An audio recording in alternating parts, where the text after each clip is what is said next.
mararamdaman, di mo maririnig at di maintindihan na hindi na kailangang itanong, magduda pa isipan.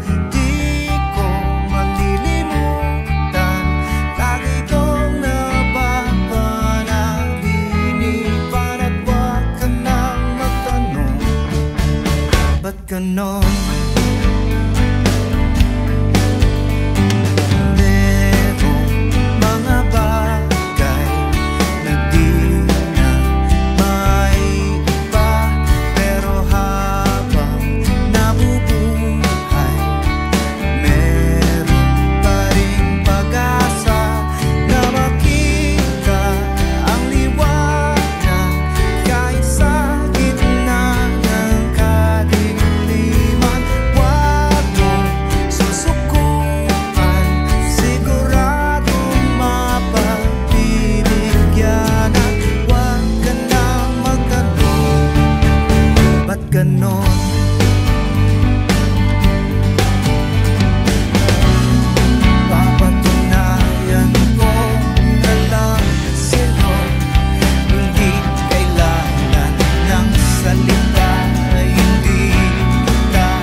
Kahit di makita, kahit di maramdaman, kahit di marinig, sana'y maintindihan na ayokong mawala ka, na baka di na tayo magkita. Laging umaasa, pero paano nga kapag wala na, lumalakas ang bulong? Hindi ako magmamarunong, ayoko nang magtanong, ba't ganon?